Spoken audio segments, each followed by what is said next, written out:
এক বিশেষ খবৰ ঐতিহ্যমণ্ডিত বৰপেটা সত্ৰৰ বুঢ়া সত্ৰীয়া পদৰ বাবে সম্পন্ন হৈ গ'ল নিৰ্বাচন। কালি অৰ্থাৎ 29 ছেপ্টেম্বৰ তাৰিখে দেওবাৰে বৰপেটা সত্ৰৰ বুঢ়া সত্ৰীয়া পদৰ বাবে অনুষ্ঠিত হৈ যায় নিৰ্বাচন আৰু উল্লেখনীয়ভাৱে এইবাৰ নিৰ্বাচনত জয়লাভ কৰে বৰপেটাৰ ঐতিহ্যমণ্ডিত মাধৱ চৌধুৰী মহাবিদ্যালয়ৰ অসমীয়া বিভাগৰ অৱসৰপ্ৰাপ্ত মুৰব্বী অধ্যাপক ডক্টৰ বাবুল চন্দ্ৰ দাসে। আৰু বাবুল চন্দ্ৰ দাসে তেখেতৰ প্ৰতিদ্বন্দ্বী হেমেন বুঢ়া আটক ভোটত পৰাজিত কৰি নিৰ্বাচিত হয় বৰপেটা সত্ৰৰ বুঢ়া সত্ৰীয়া পদৰ বাবে।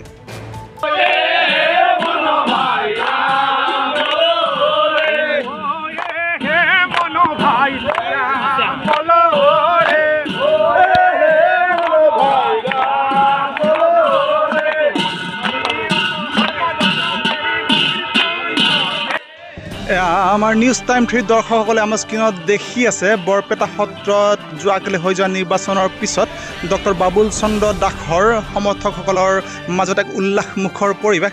আৰু এইবাৰ নিৰ্বাচনত উল্লেখনীয়ভাৱে জয়লাভ কৰিছে বৰপেটাৰ ঐতিহ্যমণ্ডিত মাধৱ চৌধুৰী মহাবিদ্যালয়ৰ অসমীয়া বিভাগৰ অৱসৰপ্ৰাপ্ত মুৰব্বী অধ্যাপক ডক্টৰ বাবুল চন্দ্ৰ দাস। আৰু তেখেতে পৰাজিত কৰে হেমেন আটৈ বুঢ়া ভকতক। এয়া এক বিশেষ খবৰ বুলিয়েই ক'ব লাগিব, কাৰণ বৰপেটা সত্ৰখন অকল বৰপেটা জিলাৰে নহয়, সমগ্ৰ অসমৰ এখন ঐতিহ্যমণ্ডিত সত্ৰ। আৰু এই সত্ৰখন স্থাপন কৰিছিলে মহাপুৰুষ শ্ৰী শ্ৰী মাধৱদেৱে। আৰু এই সত্ৰত প্ৰতিবাৰেই বুঢ়া সত্ৰীয়া পদৰ বাবে অনুষ্ঠিত হৈ আহিছে নিৰ্বাচন। আৰু এইবাৰ নিৰ্বাচনত উল্লেখনীয়ভাৱে জয়লাভ কৰে বৰপেটাৰ মাধৱ চৌধুৰী মহাবিদ্যালয়ৰ অসমীয়া বিভাগৰ অৱসৰপ্ৰাপ্ত মুৰব্বী অধ্যাপক ডক্টৰ বাবুল চন্দ্ৰ দাসে। আৰু তেখেতে পৰাজিত কৰে হেমেন আটৈ বুঢ়া ভকতক।